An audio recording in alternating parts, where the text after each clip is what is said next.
চামচে মানে বোঝেন না? বোঝেন? বাপ রে বাপ, ওর গরম এলাকায় থাকা যায় না। যারে তারে দেখে আর বলে আমারে চিনিস, চিনিস।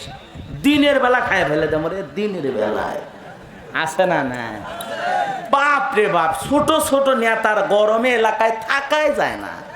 কথা কর না কেন?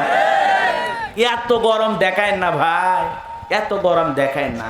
আল্লাহ যদি 3 বার বমি দেয় আর পিছনের দরজা একবার ঢিল করে দেয়, ঝিনাইদহ সদর হাসপাতালে ভর্তি হওয়া লাগবে। কথা কোন ঠিক?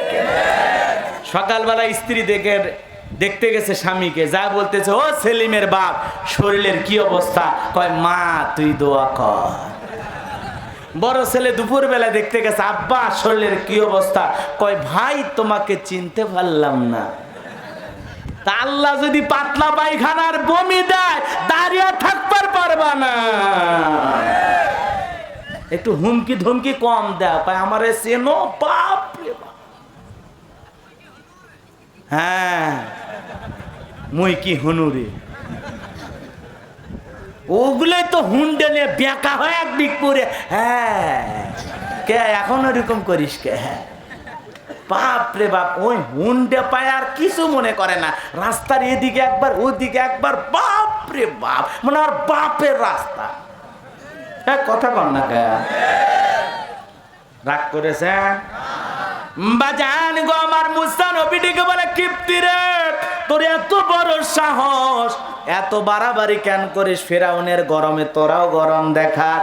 এই কথা বলে মুসা নবী একটা ঘুষি মারছে। কয়টা? এক ঘুষিতে কিপ্তি দুনিয়ার থেকে ইন্নালিল্লাহ, দুনিয়ার থেকে ডিলেট। কথা কন, একবারে শুয়ে পড়ে আছে, জায়গাতেই খেল খতম। কথা বোঝেন নাই বাজান? জায়গাতেই খালাস। বাজান গো আমার চতুর্দিকে ছড়াইয়া গেল, মুসা মানুষ হত্যা করেছে। ফেরাউনের দরবারে সাথে সাথে মামলা হয়ে গেল, মার্ডার কেসের আসামি। কথা কর না কে? মামলা হতে সময় লাগে, মার্ডার কেসের আসামি হয়ে গেল। আল্লাহ ডেকে বলে, মুসা আর থাকা যাবে না, যাও যাও মাদাইনের দিকে রওনা করো, ওই দিকে তোমার জন্য ভিআইপি বাড়ি অপেক্ষা করতেছে। আল্লাহর অর্ডার পায় মুসা নবী চলে গেল মাদাইনে। লম্বা ঘটনা, লম্বা করার যেহেতু সুযোগ নাই, চলে গেলেন শুআয়ব আলাইহিস সালামের 2 মেয়ের সাথে তার বাড়িতে। শুআয়ব আলাইহিস সালামের 2 মেয়ে মুসা নবীর প্রশংসা করলেন যে এমন একটা ছেলে, বাজান গো এতটা লম্বা সময় ধরে ছেলেটার সাথে কাটাইলাম, একটা বারও আমাদের 2 বোনের চেহারার দিকেও তাকায় নাই। বলুন সুবহানাল্লাহ। কুল্লিল মুমিনিনা ইয়াগুদ্দুনা মিন আবসারিহিম, মুমিন পুরুষ যারা তাদের দৃষ্টি থাকবে নিচের দিকে। কোন মেয়ে সেজে গেল পরীর মতো, একবারও তাকাবে না, কারণ মুমিন চোখ হেফাজত করবে কার অর্ডারে। ও সাজতে পারে, ও সেজে গুজে যেতে পারে মহিলা, কিন্তু আমি তাকাবো না। আমি মুমিন, আমার চোখকে নিম্নগামী করে, আমার লজ্জাস্থান, আমার চোখকে হেফাজত করে জমিনে চলা লাগবে। মুসা নবীর প্রশংসা করতেছেন, বাবা এতটা লম্বা সময় এই ছেলেটার সাথে আমরা কাটাইলাম, আমরা 2 বোন, একটা বারো এই ছেলে এতটা লাজুক আমাদের চেহারা পর্যন্ত দেখে নাই। সুবহানাল্লাহ বলেন। আর আমরা এমন পুরুষ, এমন বখেটা হয়ে গেছি, রাস্তার একটা মহিলা যাক, ও বুড়ি হোক আর চুরি হোক, একবার দেখে। কথা কন না কে? একবার দেখবেই। আর কিছু কিছু ছেলেরা তো দেখবেন স্কুল কলেজ যখন ছুটি হবে, ওই জায়গায় মনে করেন 5-10 মিনিট আগে অপেক্ষা করে, কেমন দেখা যায়, কে কিভাবে হেঁটে যায়, ললনা দোলনা। কথা কন না কে?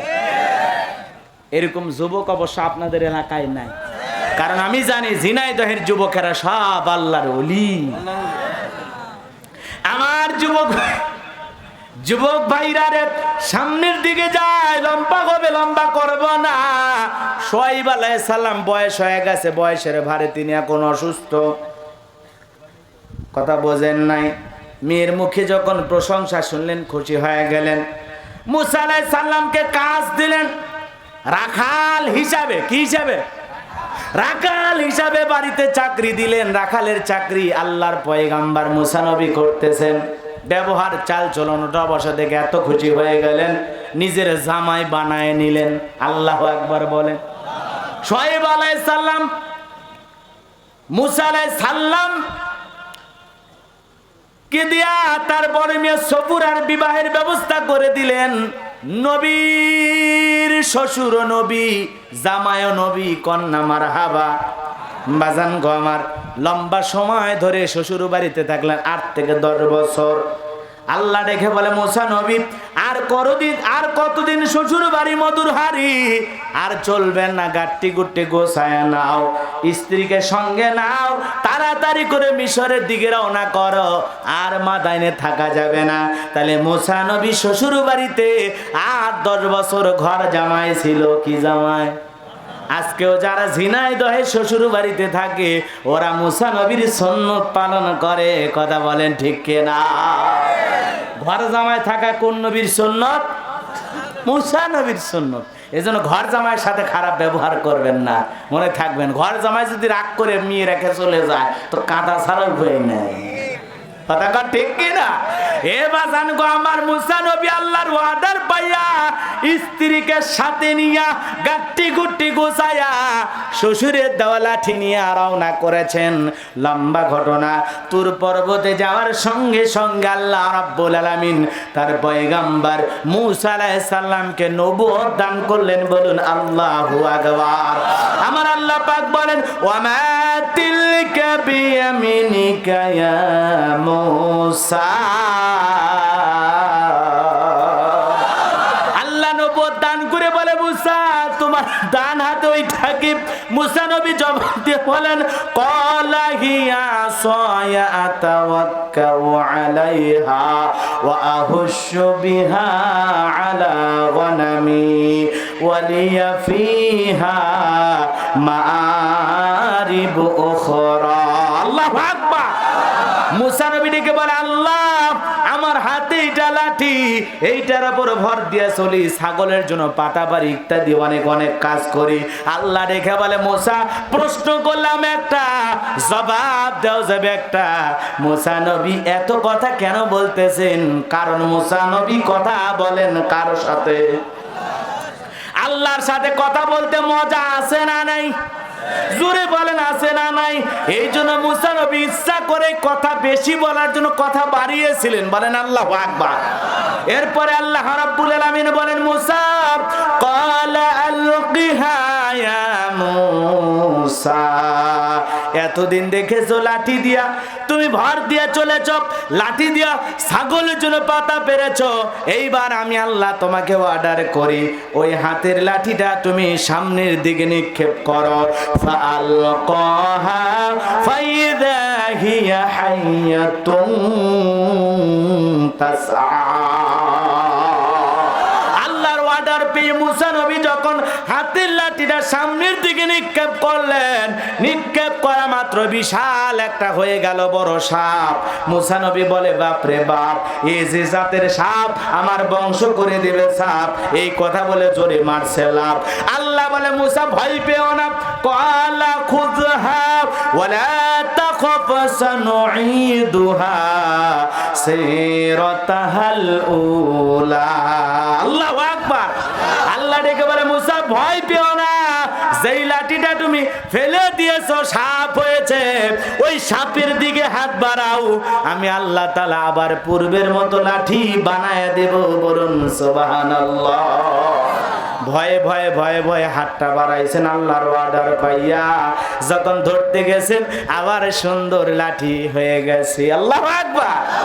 এরপরে আল্লাহ রাব্বুল আলামিন বলেন, ওয়াদহুম ইয়াদাকা ইলা জানাহিকা তাখরুজ বাইদা মিন গায়রি সুইন আয়াতান উখরা লিনুরিয়াকা মিন আয়াতিনাল কুবরা। আল্লাহ দেখে বলে, মুসা তোমার ডান হাতটা বগল নিচে ঢুকাও, ওখান থেকে বের করো, কোনো দুধ ছাড়া আমি আল্লাহ পাক ধবধব উজ্জ্বল সাদা চমৎকার দেখাইলাম। বলুন আল্লাহু আকবার। সাদা উজ্জ্বলে দেখাইলো, হাতটা চমকাইতেছে। আল্লাহু আকবার বলেন। আল্লাহ পাক দেখে বলে, মুসা এই যে কুদরতের দুইটা নিদর্শন দান করলাম, কয়টা নিদর্শন? এই দুইটার নাম কি? মুজিজা। নাম কি? লাঠি ফেলালে সাপ হয়, আর বগল নিচে হাত দিলে ধবধবে উজ্জ্বল সাদা চমৎকার সুন্দর দেখায়। বলুন আল্লাহু আকবার।